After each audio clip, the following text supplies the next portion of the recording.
My name is Lina, and this is the Empowerment Zone. Monica has been with Canadian Chartered Bank for over 6 years and has experience in both personal and business banking.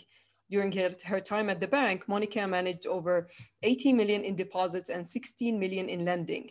Monica joined the bank shortly after completing university and held various roles such as customer service representative, financial service manager, and most recently, relationship manager business banking. We're going to hear more from her about banking, finance, and investment. So please help me welcome Monika Virdi. Hi, Monika. Hi, Lina. Thank you so much for the introduction. Oh, thank you for being here today. How are you doing? I'm great. How are you? Good. So where are you based? So we tell people. I am based in Toronto. Excuse me. I'm based in Toronto currently, and as you can imagine, I was at the bank a few weeks ago, but I have since left my role, and I've joined, more of a boutique firm where I guess I have, more power to do, outside initiatives and support women in business, and on the personal side as well. That's great. That's great. So tell us more about your experience in financial service industry. So as you can imagine, I've started in the industry fairly young. And when I had started, life was very different. I was fresh out of school and, I was just doing the odd job of, helping clients with their day-to-day banking. And since then, I've taken on roles such as, relationship manager, financial services manager. And, through my time there, I've learned a lot about personal finances. But I've also learned that, in that space and in the younger age group, I would say between, 20 and 30, there is a huge disconnect and a lack of knowledge when it does come to finances and banking. So it's an area that I'm really passionate about. I really like to work on. Oh, definitely, because, they don't teach you that in school. So how would you know about like banking, loans, investments, all of that? That's why you're here to tell us a little bit about that. So what did you learn working in that industry? I would say the first thing I learned was saving money is very important, but I think above all, having credit is very, very important in the Western world. Oh yeah, definitely. And the Western countries care a lot about credit score and credit history. Yeah. And I think it almost surprises a lot of people because we would have women and all sorts of people approach us with, tons of money in their bank account, but they weren't being approved for a credit card. And, we all started to ask why. So I think, being knowledgeable about what the banks are looking for and how to establish that credit history is very important. Definitely. So how has working in the banks helped you with your financial goals, and what can you share that can help others? When I was, in a role such as a financial services manager, I was dealing with a lot of individuals and their personal finances, helping them, buy their first home, get their first line of credit, or purchase their first car. And I think the one thing I learned was, how do banks evaluate a file? So I would say, the key things that I picked up was anything that shows up on your credit bureau, such as a car loan, a mortgage, a credit card, all of those things have a huge impact on, your credit worthiness with a bank. And when I was younger, one of the dilemmas that I had was, do I buy a car first or do I buy a house first? And I think after my experience at the bank, I ended going with the latter route of purchasing a property, simply because when when the credit department at any bank reviews your file, the thing we look at is what's your income and what are your monthly obligations.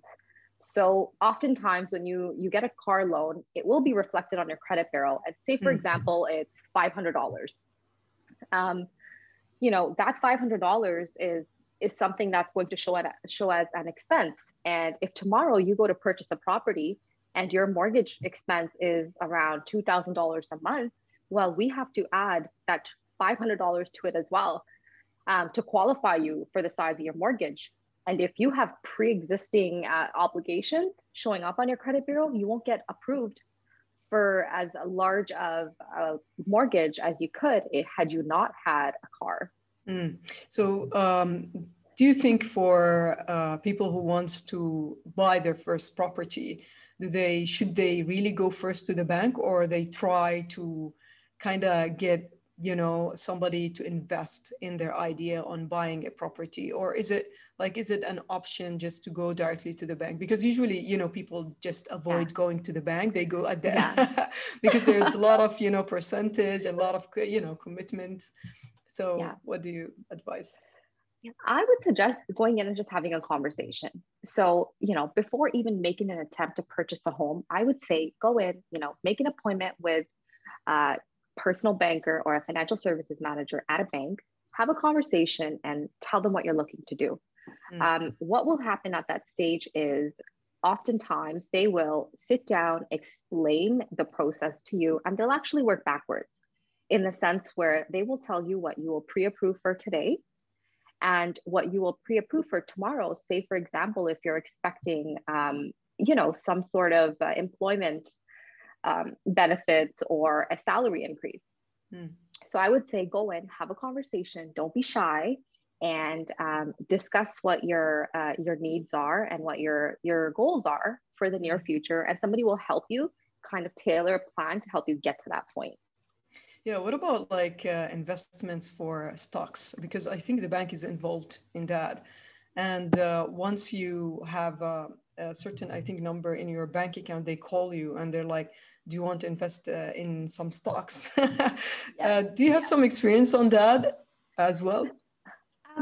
So very minimal. So when I was in the financial services manager role, I was a mutual fund representative, and the banks use this instrument to help smaller investors such as us get into the market. So once, you start saving money, whether you save, $100 a month or you save, or, your parents give you an allowance, the bank starts to notice when you start to build up a balance. And say, for example, you start to hit, that 5 digits, so that $10,000 minimum, somebody will pick up the phone and say, hey, Lina, looks like you're doing great saving some money. Let's invest it for you. You have more options to take advantage of, say, the upside in the market. So what I would say is a similar thing here. Go in, have a conversation, explain to the representative what your goals are for these funds, right? If you have short-term goals, it may not, make sense to invest in the market. But if you have, say, longer-term goals, I think it is a better option for you. Simply because you have more time to be in the market, and it's not, you can't time the market, it's time in the market. So the longer you're there, the more lucrative it can be for you. And, doing an investment such as a mutual fund can probably help you get your toes wet before you start, making trades on your own on a self-directed platform. Yeah. So I noticed, for example, living in the West, it's all about credit cards. It's all about, it's just you feel like money is illusion in the West, while you feel the cash in other countries where you can still monitor and just make sure the cash is in your wallet. You pay cash, so you actually have more monitoring on that. And I remember I heard an interview for Oprah Winfrey, and she was interviewing a billionaire, and he said, I don't have a credit card.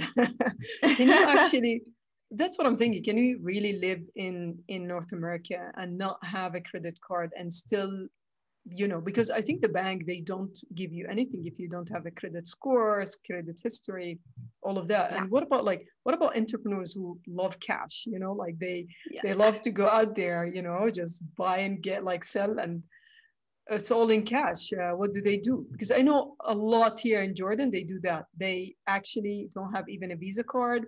They prefer cash. So they monitor, and because of the bank takes percent, right? So yeah. Yeah. So I would say definitely the way the East operates is very different from the West. The interesting thing about the West is, the way we look at things is we like to learn from history, whether it's, politics, whether it's the economy, whatever it is, history is important to us. And as much as we don't like history to repeat itself, it does. And for banks, when we're looking at credit worthiness and there's already credit on file, if we do see bad behaviors, well, we want some sort of an explanation. But in terms of obtaining that first credit card, what banks will often do is, we have various programs for new to Canada. We have various programs for small business owners, and we have various programs for students to start building that credit. So if you do not fall into any of those buckets, what the banks will do is, they'll give you a credit card for, say, $500 cash collateral. Use that credit card for a couple of months. If you're doing well, they will release that cash collateral. And then it becomes an unsecured credit card. And from there, your credit behavior will determine whether you get a limit increase or not. So that's one way of establishing personal credit.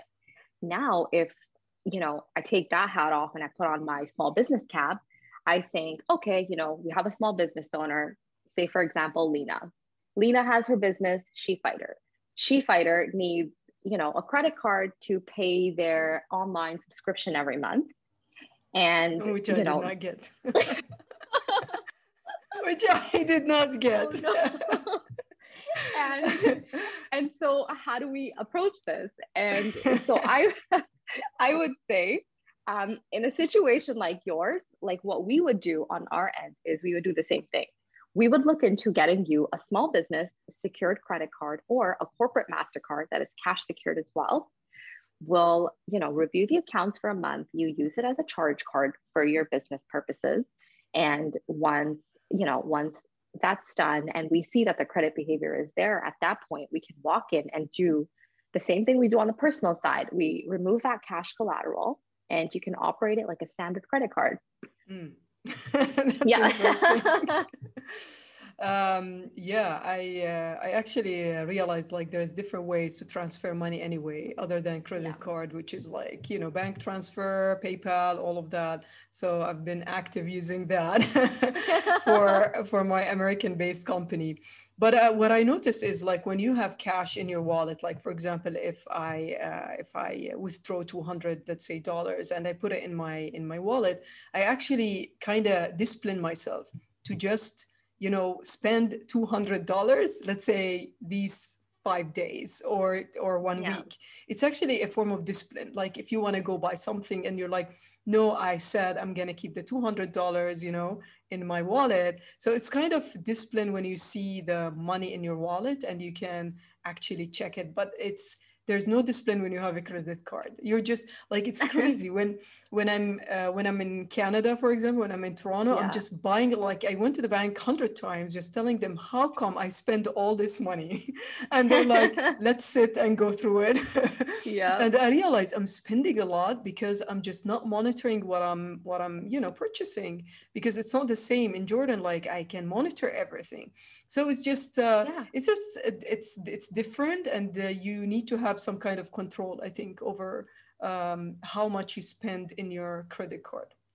Yeah, absolutely. And I'm sure there's a huge difference between, what consumer debt looks like in the East versus what it looks like in the West. And I will probably say, since the West has a huge focus on credit and credit cards, I'm sure it is much higher here. And like you said, you don't realize how much you spend when you don't have actual cash in your pocket. You go to the mall, you keep swiping your card and you think in your head, it's only $100, $200. You get a credit card bill and it's $500, right?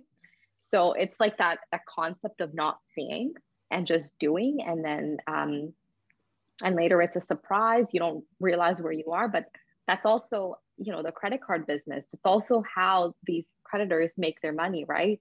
Yeah. So it just, And what about women and finance? Do you feel like there's not much understanding for women, especially now Canada takes a lot of immigrants, and there are a lot of women out there and they don't even speak English. And probably it's really an obstacle for them to start all of that, like credit, credit score, credit history. And being, like living in the East is going to be a challenge for them. Yeah. Um, I would say there is definitely a disconnect. During my time working at the bank, both on the personal and commercial side, I would say mm, about 65 to 70% of my clients were male. And I think that just goes to show you, you know, the knowledge that exists with one specific, group of people versus the other. And I think what ends up happening is, my parents are immigrants, and I see this every day. So, my father knows his finances, deals with everything at home, and my mom sometimes doesn't know as much. But since, my dad operates a business and is out of town sometimes, now my mom has picked up on that knowledge and is more kind of self-sufficient. But if it wasn't for that occurring, my mom would just slowly depend on my father. And what I see is a lot of wives, they or whoever it is, right? A lot of individuals rely on their partner, and I find the weakest link is always women in that equation. And I think it just goes to show you that, as much as we are educating here and, putting that importance out, it hasn't filtered down to the point where everyone can benefit. And I think what's important is, if you're in a relationship or if you're with someone, make sure you're in tune with your finances. Go to the bank with your partner, with your spouse, with your boyfriend, with your girlfriend, whoever it is, right? Go with them, have a conversation, learn what they're doing, understand everything, so that one day, if they're out of town or they're not here, you can manage those things, right? So it's knowledge is one thing, but it's also, being able to operate yourself. You need to be self-sufficient, right? At the end of the day, you can't rely on anyone. So having that knowledge for yourself is very, very, very important. Oh, definitely. Yeah. I learned. I feel like learning about financials and learning about doubling your income and learning about Yeah. saving. It's a learning process. The thing Yeah. is, they don't teach you that. You just Yeah. like for me, I had to, even though I grew up in a family where they're all business owners, I had to learn it by myself, just Yeah. from experience and losing a lot of Yeah. money and investing a lot of money. It's like a muscle. I feel like it's a muscle. Yeah. If you do not work on it, it's gonna slowly, like fear will take over, and you're not gonna even invest or learn about investment or even learn about making money or doubling your income or even making or becoming wealthy or making a fortune. It's just a Exactly. muscle that needs like to start, you start working on it slowly with the Yeah. amount of money you have, and then slowly it grows and you're like, oh great, I have like $5,000, I Yeah. can double it to $10,000 if I'm Yeah. like, and Yeah. it's just financial literacy. I think we need more training or risk taking training Yeah. for, especially for women. Absolutely. And I think, the education system is trying to do a better job now at, teaching younger students, at least now, on, what savings are, what these things look like, what your expenses can look like. But I think, for the older generation that's already here and living, I think, there needs to be some sort of push, programs or free education available. And the one thing I would say is, your friends and the people around you are your resources. You know, it's kind of like nature versus nurture, right? The people you surround yourself with are the people who will, at the end of the day, bring you up. And if, you go into a bank, you have those conversations with people, well, hey, that's free advice. Take it from the expert, right? So if you don't have those resources at home, or you're having difficulty finding it online, visit a bank, visit some sort of financial institution, reach out to me, and I'm more than happy to have a conversation. And I think knowledge is power, and that's where we really need to put the focus with both, the younger and the older generations.